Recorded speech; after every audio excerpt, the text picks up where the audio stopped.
With President Trump's massive new tax and spending law now in effect, states are preparing for its devastating impacts on health care, with nearly $1 trillion in cuts to Medicaid, as well as cuts to food assistance, housing and education. At the same time, the bill supercharges Trump's budget for immigration and border enforcement by more than 300%.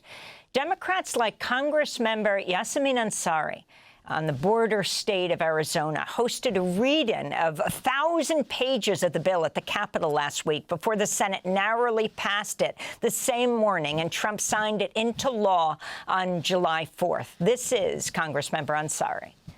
To my Republican colleagues, I have a genuine question for you. I'm sure all of your constituents would like to know, have you read this bill? Letting this bill pass will be a death sentence for many in this country. And the fact that you can all sit here so callously, not caring at all, and doing whatever it is that Donald Trump tells you to do is disgusting. Arizona Congressmember Ansari district includes Phoenix. The larger Phoenix area has the largest number of constituents in Arizona who receive Medicaid and will be impacted by the cuts. She's joining us now from Washington, D.C. She's a member of the House Oversight Committee and Natural Resources Committee, was elected to Congress last year. Before that, she served as vice mayor of Phoenix, was the youngest woman ever elected to the Phoenix City Council, a climate activist. She's the first Iranian American Democrat in Congress and the youngest female member. Congressmember Yassamin Ansari, welcome to Democracy Now! There's so much to talk to you about, from the U.S. bombing Iran to you going into the detention centers to talk to women who are jailed there. But let's begin with the budget. The budget's been passed. You read a lead-in. It was read by union activists, by students. It went on for, well, it's 1,000 pages. But it's been passed. What's your plan now? The most important thing that we have to do right now is hold the Republicans that voted for this bill accountable for the devastation that they are causing and the lives that will be impacted by the passage of this bill. In Arizona, in particular, there will be hundreds of thousands of people impacted by the Medicaid cuts. There are tens of thousands of jobs that are lost because of the rollbacks in clean energy tax credits.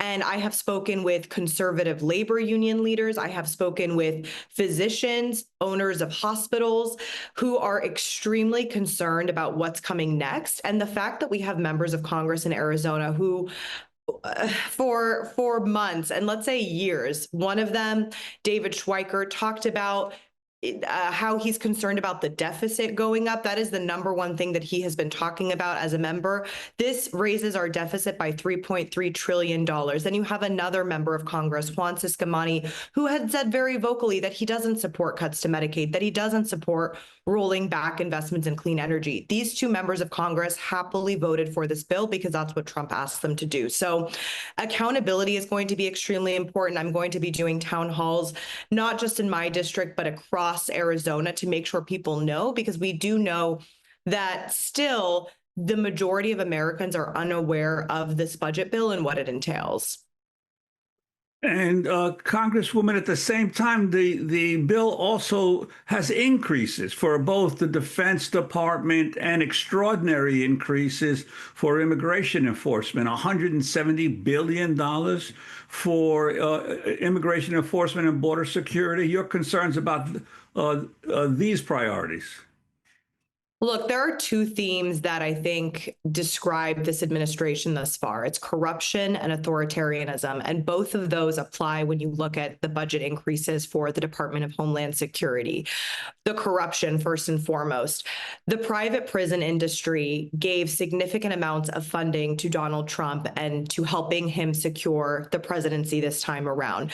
They have already made billions of dollars in profits because this administration is trying to quadruple detention center capacity across the United States. I visited a center in Eloy, which is about an hour outside of Phoenix. The conditions were devastating. And let's be very clear, this administration is not going after serious criminals, as they say. They're going after everyday, hardworking people who are powering this country, especially in Arizona. Second, authoritarianism. Look at what is happening while they're ripping away healthcare from 17 million Americans. They want to increase the funding for ICE and DHS by billions of dollars so that they can continue to terrorize communities. Why is the National Guard in Los Angeles? Why are masked ICE agents parading around parks in Los Angeles, raiding farms and small businesses and going into schools and snatching people, kidnapping people off of the streets? This is outrageous, and should not be the United States of America in the year 2025. I'm the daughter of two immigrants who fled authoritarianism in Iran, growing up, learning about the fact that you cannot take democracy for granted. And before my eyes, we are seeing this happen in the United States of America with the state-sponsored violence that the Trump administration is leading.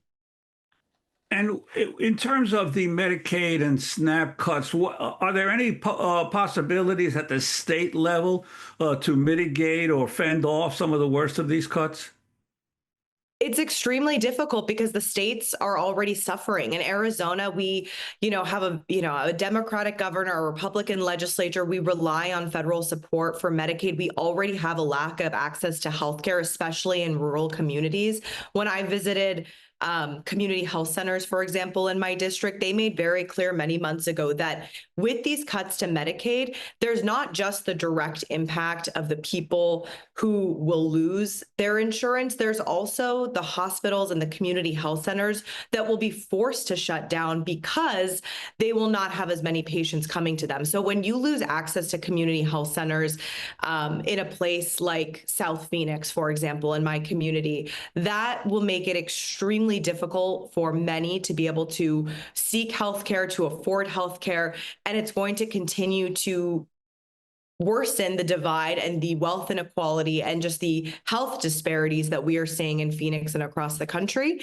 I don't see this. The states and municipalities, we rely on federal support, and this was the bare minimum that we were doing in the United States. Before we talk about Iran, I wanted to ask you to expand more on the Eloy Detention Center, the ICE jail you went to in central Arizona. You said of the visit, and I want to quote you, "What I encountered today was sickening. So many of the detainees shared that they do not have reliable access to basics like food and water or essential medical care when they're in crisis. Detainees described overcrowded, moldy cells, forced and dehumanizing marches outside in Arizona heat, constant berating from guards, conditions worse than prison." And you particularly talked to women detainees. A lot of Congress members are going to these ICE jails and being turned away. You got in, and these are people you're talking to. So if you can share them with the world right now in this global broadcast.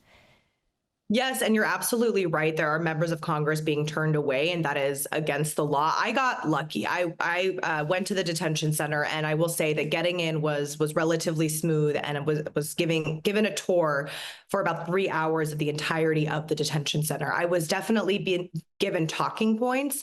And then when we got to the portion about halfway through of being in the cafeteria where women were having lunch, I asked the man who was giving me a tour whether I could speak with the woman. And at first, he happily agreed. So myself and my staff member who was with me went to speak with the women. And when I say to you that they were extremely eager to come tell me their stories.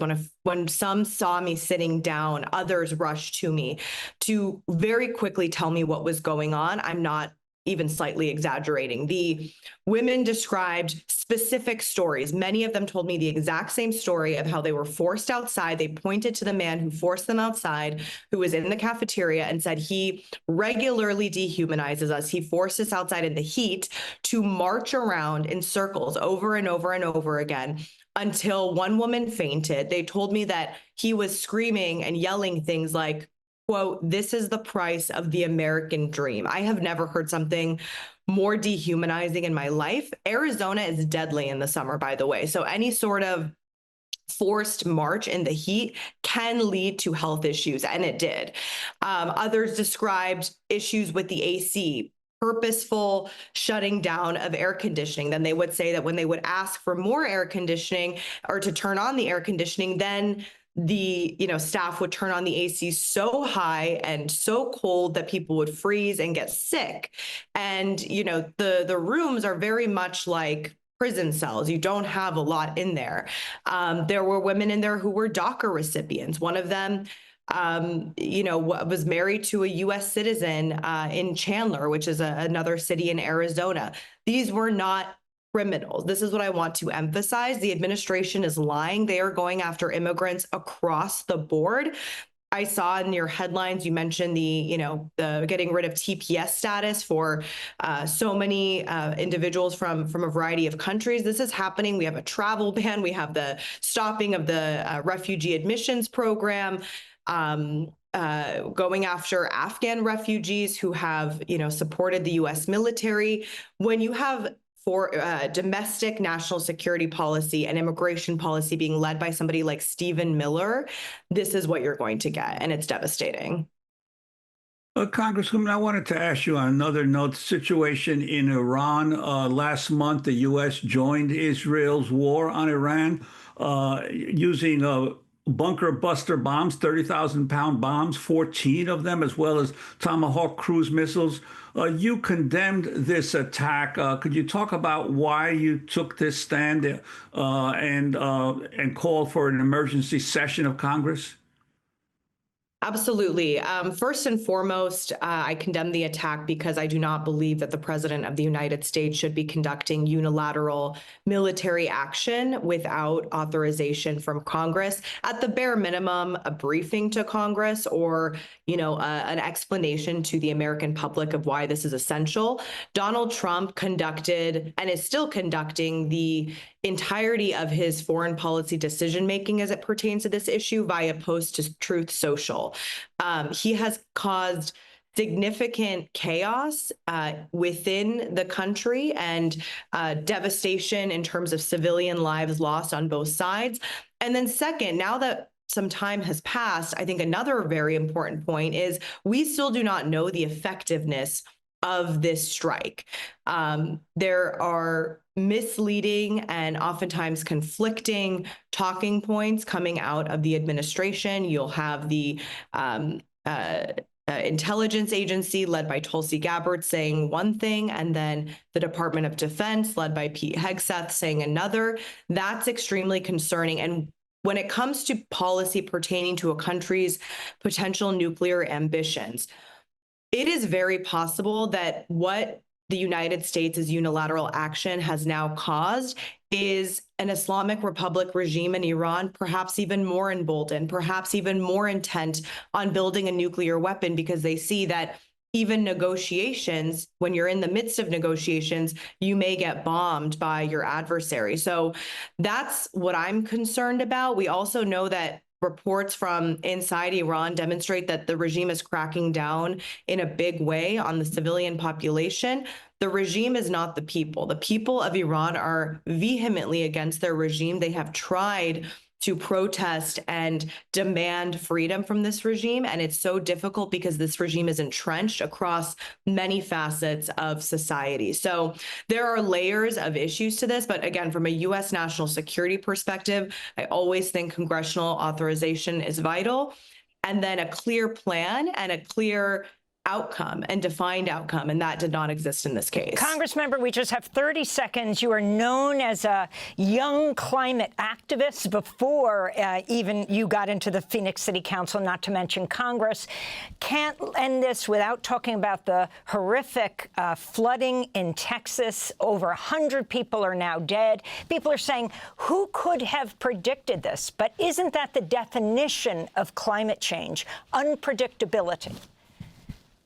Yes, the climate crisis is very much here. And what we have to understand is that we are locked into devastating impacts and climate catastrophe, and people are going to be seeing this across the world. It is imperative that at all levels of government, at the local level, county, state, and federal, we significantly ramp up our resilience efforts, our proactive emergency management plans. And that's why I'm so concerned to see that President Trump is continuing to mess around with FEMA, because not only do we need FEMA at its current capacity, we need to ramp up FEMA because climate change will continue to affect us in the United States. And we're going to continue to see climate refugees in the United States. When you have extreme floods, extreme heat killing people, tornadoes, sea level rise, this is going to be an issue, not just internationally, but here for us domestically. And of course, speaking of climate refugees, the Honduran refugees from Hurricane Mitch in 1999, a quarter of a century ago, now could lose their status to remain in this country. Yassamin, Ansari, I want to thank you so much for being with us. Thanks for watching Democracy Now! On YouTube. Subscribe to the channel and turn on notifications to make sure you never miss a video. And for more of our audience-supported journalism, go to democracynow.org, where you can download our news app, sign up for our newsletter, subscribe to the daily podcast, and so much more.